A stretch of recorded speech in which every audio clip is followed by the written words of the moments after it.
Hello, civil engineers. I'm Akshay Kamath, and I'm your corporate trainer for Infos Training Institute for Civil Engineers. I welcome you all to this lecture. इस lecture में हम देखेंगे कि हमें किस तरह से सॉइल का जो पीसीसी होता है, that is plane cement concrete, उसको हमें किस तरह से प्रिपेयर करना है, फिर किस तरह से हमें उसका कॉम्पैक्शन करना है और हमें किस तरह से कोई भी प्रोजेक्ट्स को प्लानिंग करना है। ये सारी चीज हम इस वाले लेक्चर में देखेंगे। अब एक बार एक्सकवेशन सब होने के बाद नेक्स्ट हमें करना है प्रिपरेशन ऑफ पीसीसी। अब नेक्स्ट स्टेप जाएंगे। आपने एक्सकवेशन किया, आपने एक्सकवेशन करने के बाद once the excavation is done with excavator और लेट अस से जेसीबी, हमको जेसीबी नहीं बुलाना है but I have written it JCB, आपको बुलाना है बैकहोई या excavator. The soil is levelled with help of labours since the excavator can not give a uniform surface, right. जब भी हम एक्सकवेशन करते हम लास्ट के जो 100 mm का एक्स्ट्रा होता है हम एक दो लेबर्स को उसमें लगा देंगे और अपने with the help of a pickaxe वो क्या करेगा, एक लेवल सरफेस देगा।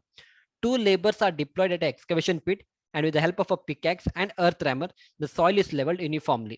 मतलब क्या करेंगे, अब देखो हमने एक्सकेवेशन तो किया पर यहाँ पे और भी मिट्टी है ना, यहाँ पे पत्थर जैसा है यहाँ पे, और ये जो ड्रेसिंग है इस साइड में देखो थोड़ा यहाँ पे यूनिफॉर्म नहीं है, तो हम क्या करेंगे, इस तरह से दो लेबर्स को इसमें डिप्लॉय करेंगे, मतलब इस एक्सकेवेशन पिट में इनको लगा देंगे और ये हाथ से क्या करेंगे, जो भी यहाँ पे एक लेवल सरफेस चाहिए उसको लेवल कर देंगे। और एक होता है अर्थ रैमर, इसके इसके विद हेल्प ऑफ दिस ये लोग क्या करेंगे, रैमिंग करेंगे ताकि एक हमें एक यूनिफॉर्म सरफेस मिलेगा। तो आप देख सकते हो ना यहाँ पे 2 या 3 बंदे हैं, depends on the size of footing. तो ये लोग इसको एक लेवल सरफेस देंगे, जो भी यहाँ पे साइड का होगा इसको सब कुछ लेवल करेंगे। लेवल करने के बाद ये होता है अर्थ रैमर, ओके। इसका हेल्प से लोग क्या कॉम्पैक्शन करेंगे यहाँ पे, ताकि जो भी अनवांटेड या लूज जो सॉइल है वो थोड़ा कॉम्पैक्ट हो जाएगा। तो इस तरह से this is called as earth rammer. And फिर जब सब कुछ होने के बाद आप देखो यहाँ पे एक लेवल सरफेस मिल गया मुझे, राइट। और यहाँ पे भी देखो साइड में जो भी अनवांटेड सॉइल था या जो यूनिफॉर्म सरफेस नहीं मिल रहा था, एक यूनिफॉर्म सरफेस मुझे मिल गया। तो एक बार होने के बाद इस तरह से हमें करना है। नेक्स्ट आता है compaction of the soil by compactor और preparation for the PCC. Actually होता क्या है, यूजुअली ये जो अर्थ रैमर होता है इसको हर बार हम यूज नहीं कर सकते, क्योंकि जितना पावर हम हाथ से लगा सकते उससे ज्यादा तो मशीन से हम लगा सकते। तो यूजुअली जब हम बड़े बड़े स्ट्रक्चर्स में वर्क करते there is something called as compactor. So this is done to get a uniform surface, and if any loose soil is present, by compaction it will be compacted. The soil before the excavation will be in undisturbed state. इसका मतलब है जैसे ये होता है plate compactor. This machine what we are seeing it here is called as plate compactor, इसको भी हम प्लेट कॉम्पैक्टर बुलाते हैं। और this is called as monkey rammer, ये जो है यहाँ पे this is called as monkey rammer. और फिर आप यहाँ पे देख सकते हैं दिस इज मंकी रैमर। तो इससे हम क्या कहते हैं, कॉम्पैक्शन करते हैं। एक तो अर्थ रैमर से हम कर सकते हैं पर हमें क्या ज्यादा प्रेशर लगाना पड़ेगा। इससे अच्छा मार्केट में इस तरह से मशीन्स अवेलेबल है। इसका जो प्लेट है, इसका जो बेस है प्लेट जैसा है, और the name of this machine is monkey rammer, क्योंकि जब इसको हम यूज करते हैं इस तरह से बहुत जंप होगा इसमें, so that is the reason हम इसको मंकी रैमर बुलाते हैं। तो this is called as monkey rammer. तो आप यहाँ पे भी देख सकते हो this is a plate compactor, क्योंकि इसका बॉटम फ्लैट है, और दिस इज मंकी रैमर। तो मैं एक बार इसको एक बार प्ले करूंगा, आप देख लेना किस तरह से इसका वर्किंग होता है। तो दिस इज प्लेट कॉम्पैक्टर, मैं ऐसे ऊपर ही चला रहे इन चीजों को। तो इस तरह से क्या होगा, कॉम्पैक्शन होगा। अगर थोड़ा कुछ लूज सॉइल है तो हम क्या करेंगे, इस तरह से कॉम्पैक्शन करेंगे।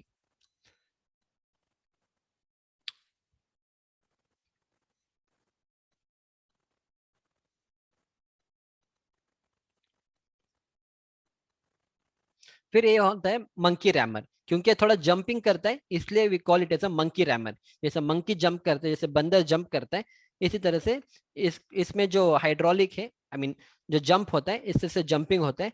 और फ्रॉम दिस इसका जो कॉम्पैक्शन कभी भी अच्छा होता है in compare to plate compactor. तो इसलिए मैक्सिमम हम क्या करते हैं, कभी भी मंकी रैमर को ही यूज करते हैं।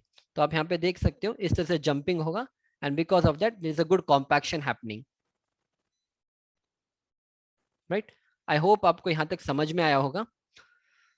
तो एक बार सब होने के बाद अल्टीमेटली आपने सब कुछ किया, आपने मार्किंग किया, आपने एक्सकवेशन किया, सब कुछ आपका इस तरह से दिखेगा फाइनली। 1 2 3 4 5 6 7 8 9 10 11, मान लो आपने 12 फुटिंग का एक्सकवेशन किया। तो इस तरह से हमने एक्सकवेशन किया, जो भी एक्सकवेटेड सॉइल है हमने यहाँ पे स्टोर किया। सो So while working in a big projects, more than 100 footings will be there to be excavated. So as a site engineer, we need to do the planning accordingly so as to achieve the target and see to it that no vehicle movement is hindered. अब इसका मतलब क्या मैं आगे समझाऊंगा. Actually इस sentence का मतलब है जब भी हम बड़े बड़े प्रोजेक्ट्स में वर्क करते हैं, ऐसा नहीं कि कुछ 15-20 फुटिंग होंगे, मोर देन 100 फुटिंग्स होंगे और अलग अलग विंग होगा, जैसे block A, block B, block C, block D. तो बहुत सारे फुटिंग्स होंगे, बहुत सारे एक्सकवेशन हमें करना होता है, राइट. तब फॉर एग्जाम्पल इसको हम इस तरह से समझेंगे. जैसे मान लो ये वाला ड्राइंग लूंगा मैं अभी. अब इस ड्राइंग में देखो कितना फुटिंग है, तो इतने सारे फुटिंग को हमें एक्सकवेशन करना है, राइट. अब ऐसा नहीं कि जहां पे मुझे मन लगा मैं एक्सकवेशन स्टार्ट करूं. जैसे मान लो आज इनका 4 किया मैंने एक्सकवेशन, कल इन 4 का एक्सकवेशन करूंगा, कल यहाँ पे चला जाऊंगा इन चारों का एक्सकवेशन करूंगा, मान लो एक हफ्ते के बाद फिर बीच वाला करूंगा. हमें ऐसा कभी एक्सकवेशन नहीं करना है. हमें एक प्लानिंग करने और उसी प्लानिंग के हिसाब से हमें एक्सकवेशन करना है. अब इसलिए यहाँ पे क्या लिखा था, मैंने एक वर्ड लिखा था, as a site engineer we need to do the planning accordingly so as to achieve the target and see to it no vehicle movement is hindered. अब no vehicle movement is hindered का मतलब क्या है वो मैं आपको इस वाले स्लाइड से समझा दूंगा, राइट. फॉर एग्जांपल अब मान लो मैंने इस फुटिंग का एक्सकवेशन किया, फिर इस फुटिंग का एक्सकवेशन किया, फिर इस फुटिंग का एक्सकवेशन किया. इन तीनों फुटिंग का मैंने एक्सकवेशन किया और जो भी सॉइल है, जो भी मिट्टी वहां से निकल के आया, मैंने तुरंत यहीं पे स्टोर कर दिया. ओके. फिर मैंने नेक्स्ट 3 फुटिंग का एक्सकवेशन किया, फिर मैंने मिट्टी को इसके पास ही मैंने स्टोर कर दिया. फिर मैंने क्या किया, आज मान लो आज 3 मैंने एक्सकवेशन किया, कल 3 फुटिंग, ये 3 फुटिंग का कल एक्सकवेशन करूंगा, फिर इन 3 फुटिंग का परसों एक्सकवेशन करूंगा, फिर इसके बाद 3 दिन के बाद इसका एक्सकवेशन करूंगा, फिर इन तीनों का एक्सकवेशन करके मिट्टी यहाँ पे स्टोर करूंगा, फिर इन 3 फुटिंग का एक्सकवेशन करके मिट्टी यहाँ पे स्टोर करूंगा. जब भी हम एक बार एक्सकवेशन करते हैं, ऐसा नहीं कि तुरंत 2 दिन के बाद इस मिट्टी इसके अंदर चला जाएगा. इसमें बहुत सारे काम होता है.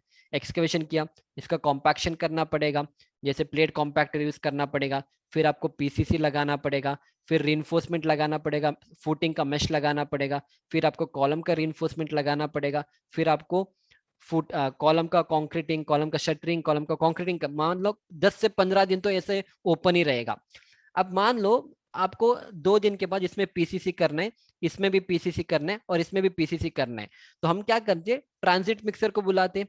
तो this is called as transit mixer. अब ट्रांजिट मिक्सर यहाँ तो आ सकता है, अब यहाँ पे और यहाँ पे नहीं आ सकता क्योंकि हमने मिट्टी यहाँ पे स्टोर किया है.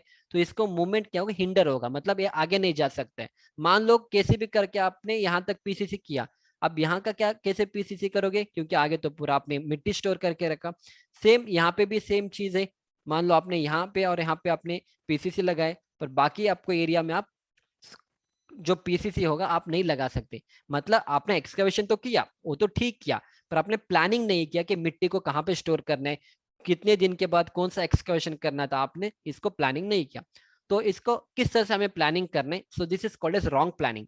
The right planning will be, मान लो आज आपने 3 एक्सकवेशन आज किया, तो आप मिट्टी वहीं यहीं पे नहीं रखोगे, यहाँ से छोड़ के थोड़े डिस्टेंस, जैसे वहां पे लिखा था कि 1.5 मीटर अवे, राइट, अगर आपको याद है.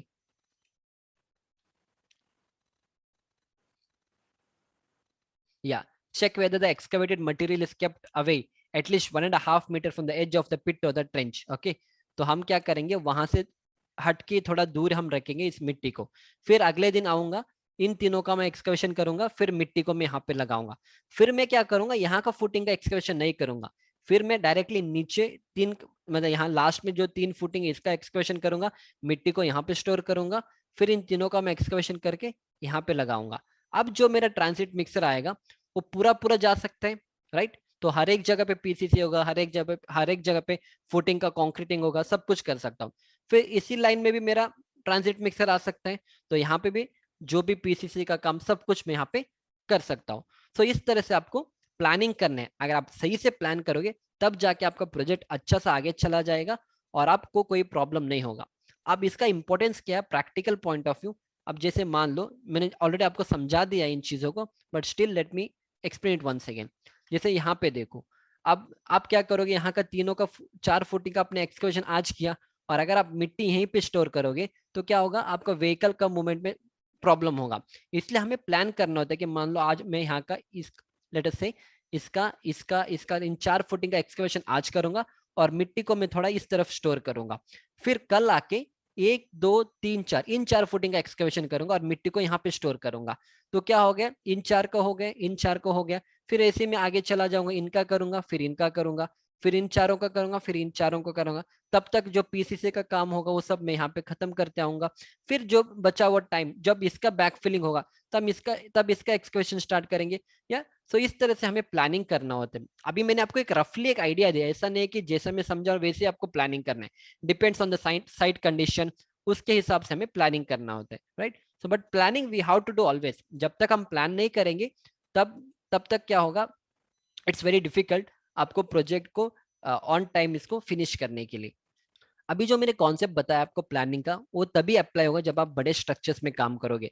अगर आप छोटे मोटे घर बनाओगे, जैसे मान लो एक 5 BHK का प्लान है, राइट। अब इसमें बस 23 फुटिंग है। अब ऐसा नहीं कि आपको प्लान करना है, कोई बात नहीं, आप स्टार्टिंग इन फुटिंग का एक्सकवेशन करो, फिर उसके 3 दिन के बाद इन चारों का फुटिंग का एक्सकवेशन करो, फिर इसका एक्सकवेशन करो। कोई प्रॉब्लम नहीं, क्योंकि इसमें कोई ट्रांजिट मिक्सर नहीं आएगा। लोग अपने ट्रांजिट मिक्सर के विद हेल्प ऑफ लेबर्स हम कॉन्क्रीटिंग करेंगे, तब कोई दिक्कत नहीं है। तो छोटे मोटे स्ट्रक्चर में आपको इतना दिमाग लगाने की जरूरत नहीं। हाँ, but when you work for a bigger projects then always we have to do planning.